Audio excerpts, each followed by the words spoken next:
This bike right behind me is my brand new Time Alpe road bike that I built up at the end of last year to be my absolute dream bike.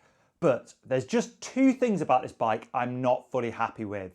Firstly, I'm sure you all saw GP Llama's absolute crucifixion of the XKD power meter recently. And yeah, I'm running one on the bike currently, which yeah, I still can't fully trust after seeing that video. But aside from that, there is one other thing, and that is its weight.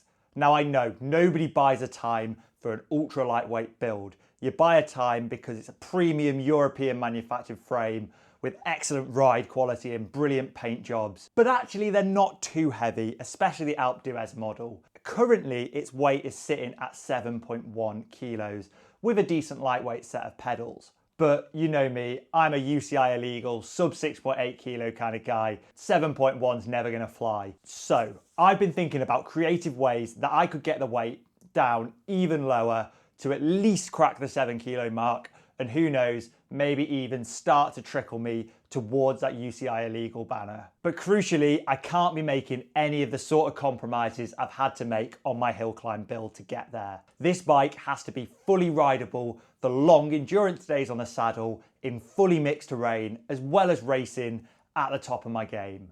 It can't have things like ultralight carbon saddles, I can't be running one by or any sketchy AliExpress cassettes.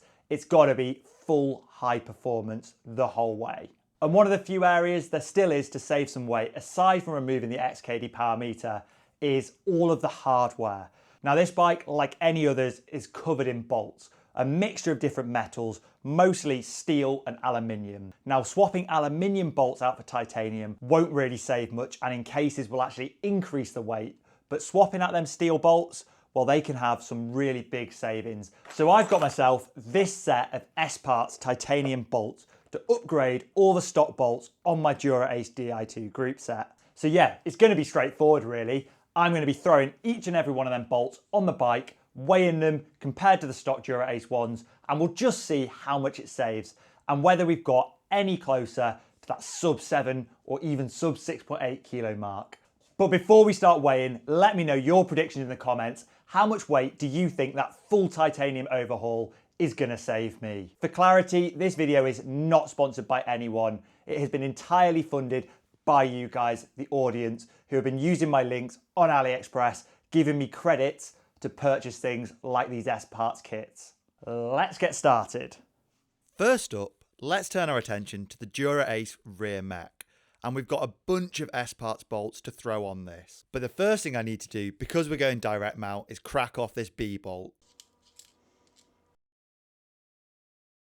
And there we go, bare bones now. So, Dura-Ace B bolt versus S-Parts titanium B bolt. Now this is one I don't think will save much weight, as I think the stock Dura-Ace one is already aluminium. Dura-Ace, 3 grams on the dot, risk 4.1, so it's actually 1.1 grams heavier than the original Dura-Ace.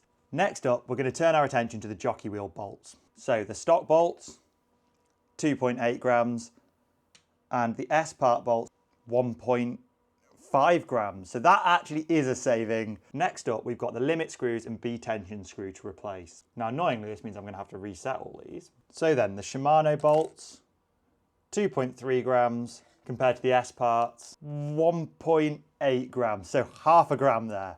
What a saving. So there we go, the full titanium overhaul on the rear mech complete. Now to have a look, what is this direct mount hanger gonna save me? Because I'm really curious here. So here's the new direct mount hanger and here's the stock hanger. But it's not a straightforward comparison because with the stock hanger, we need to also include the old B-link as well. So on the scales with the stock hanger and B-link, we're at 25.5 versus direct mount, just 17.7. So next up, we're onto the brake mounts now. And this is one where I think you can probably save quite a lot of mass. I can already feel these ones are going to be a big saving just by holding them. So the stock Dura-Ace brake bolts, 13.9 grams compared to these titanium S-Parts, just 6.2, 6.1 grams. That is the biggest weight saving yet, I think. While the rear brake's off as well, there's also a couple of extra little ones we can do. We can change out the pad pin, We can change out this little bolt that mounts the hose into it, and we can change out this like vent bolt for the bleed port here. So yeah, let's see if they save anything. Right, I'm just going to weigh the rear first to see whether this is actually worth taking out the bike, because obviously I am going to have to rebleed it for the front, so we can double these savings. So Dura Ace, 2.5 grams versus S parts at 1.4 grams. So yes, I will have to do it for the front as well. And then looking at the pad pins, we've got the Dura Ace 0.7 versus the S parts at 1.0. So this one is worth keeping with Dura Ace. I think generally the theme here is the parts that Dura Ace use aluminium for, we'll stick with Dura Ace, but the stuff they use steel for, we may as well swap for titanium. Next up, we're onto the front brake, and I've already made a bit of a titanium upgrade here. As you can see, I've already got an ultralight brake mount with titanium bolts in it. However, what I haven't upgraded is the standard into the frame mounting hardware, or potentially these sort of bleed port bolts we can see on the side. Remembering I have got another gram to save with the compression nut going to titanium. So for the mounting into the frame bolts, Dura Ace 7.5 grams versus the new S parts ones 3.6 grams. So a huge saving there. Obviously we looked at the brake pad pin and that wasn't worth saving, but there are actually a couple of other bolts on this caliper we could do. For reference, these bolts, the stock Dura Ace ones I've just found, weigh 4.4 grams versus S parts version 2.5 grams. And I am actually going to use the S parts bolts rather than these no-name AliExpress ones that I had before.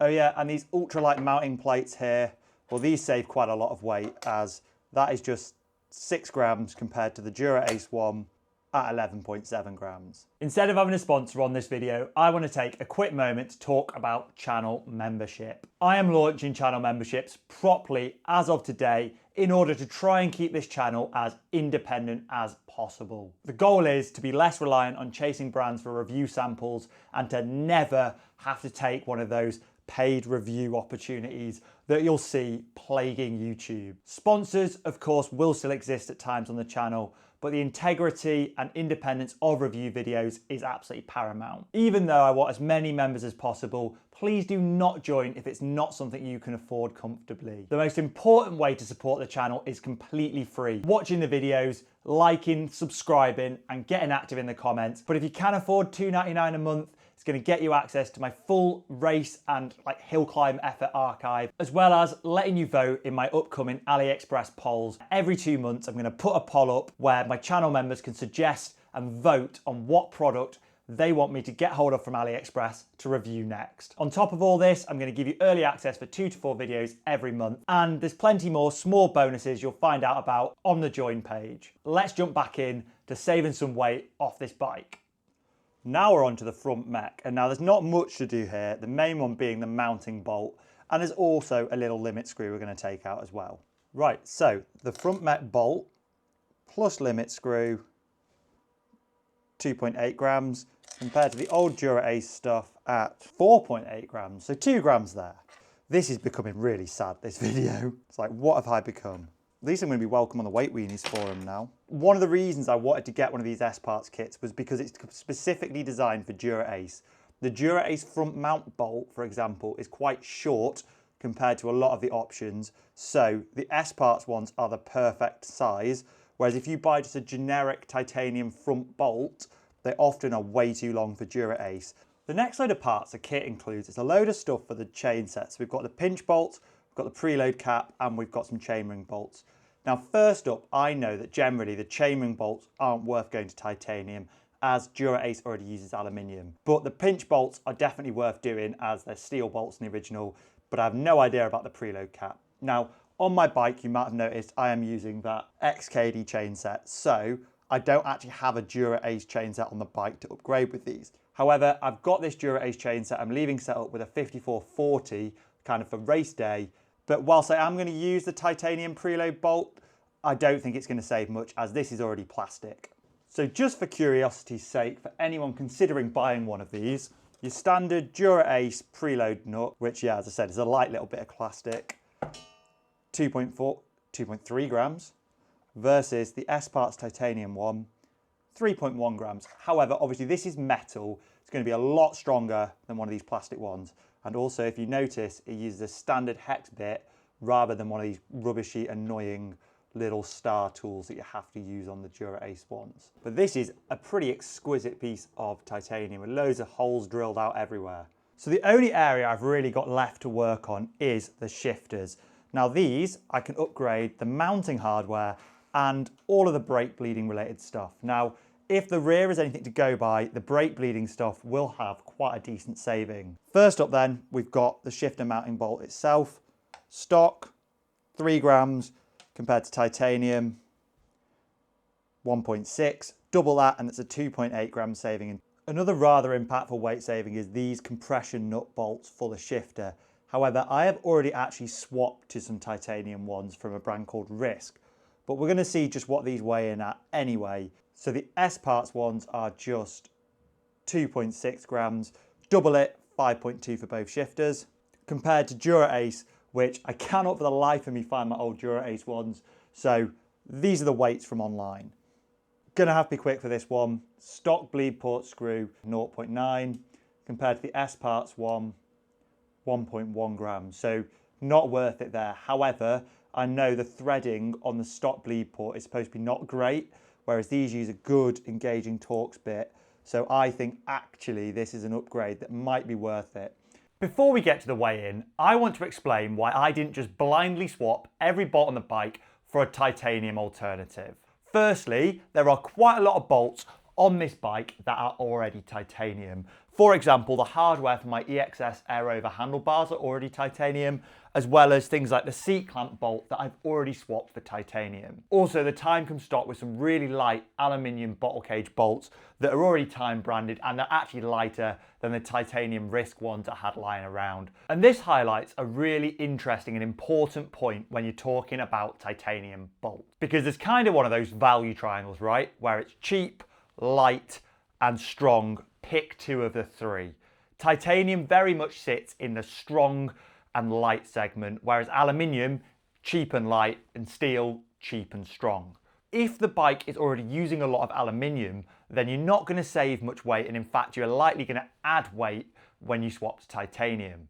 So the main bolts that are worth upgrading are those old steel bolts. But weight really isn't the only reason why most people will consider a swap. Titanium is significantly stronger than aluminium and a lot more corrosion resistant, so therefore much less likely to seize or round out over time. A really good example of this where I have swapped to a heavier bolt is the bleed port screws on Shimano hydraulic shifters. They are notorious for being really fragile and very easy to round. And actually, on my Dura Ace shifter here, I have annoyingly rounded the bolt head, and I had to even use a Dremel to cut a flathead slot in the old aluminium bolt to get it out in order to put the new titanium bolt in its place, which has a far more durable T25 head on it rather than the comically small 2.5mm hex that the old aluminium one had, considering how big its diameter was. In cases like that, titanium is not about the grams you're shaving off. And now, I know you've all been waiting for this moment, it's time for the ultimate weigh-in. Let's see, have we actually managed to shave a meaningful amount of weight off this bike? So throwing the bike on the scales, you can see, well, yeah, I think we were at 6.92 to start with. Now the scales are reading 6.91. And considering these part tool scales are basically just a glorified overpriced set of luggage scales, it pretty much is within that margin for error range. Now, if you add up all the little savings that I've made in this video, I reckon we've got to about 30 to 40 grams in total, which, yeah, if you think, the scales are probably only accurate plus or minus 20 or 30 grams anyway. Especially when you factor in things like rebleeding the brakes, maybe I've introduced a bit more oil into the system. So was it worth it then? For weight alone, I don't think anybody can justify spending nearly 100 quid to save such a small amount of weight on their bike. But the durability benefits hopefully will come and show themselves down the line. However, I do think there is an argument for doing some titanium bolts on your bike. As you probably saw, a lot of the brake mounts had a massive weight saving. So I think if you were going to do a bit of a titanium upgrade yourself, you should focus on specifically replacing all the brake caliper mounts. And I reckon if you buy cheap individual bolts off AliExpress, you can probably do it for around 20 quid. The other ones that are worth doing if you want to go a bit further are the compression nuts for both the shifter's hydraulics and the brake hydraulic lines. as they save a few grams a piece, but they're a bit more specialist, so they cost a little bit more to replace. And of course, I would strongly recommend anybody with hydraulic shifters from Shimano always swap out them bleed ports, because you're going to have a right headache if you do accidentally round the bolts on them, as if you don't want to Dremel out the bolt, you could be writing off your shifter there. If you are curious about the S-Parts kits though, I will leave them linked below so you can check them out for yourself. And one final little thing, this frames and gear direct mount hanger that I bought for the build has been absolutely excellent. Now, I get it, it's a bit expensive. It cost me around £45 for a tiny little piece of metal, but it's really high quality machining and it's a pretty low volume part, isn't it? Think about how many people have one of these time frames and are wanting a direct mount hanger. And to Frame and Gear's credit, I think they're the only direct mount hanger brand that are making parts for this Time Alpe huez. So in summary then, there is not much of a weight saving to be had from titanium bolts, especially when you're starting with a really high-end frame set and group set. But let me know in the comments below, do you think upgrading to titanium bolts is worth the money? And as always, get yourself subscribed so you don't miss my next video. We're returning back to good value upgrades later in the week when I'm going to be upgrading my Trek Demane with some excellent value upgrades, keeping that price point under £1,000, but making it far more high performance. And if you want to get that video a day early, you can sign up for channel membership. But until then, I'll see you all in the next one.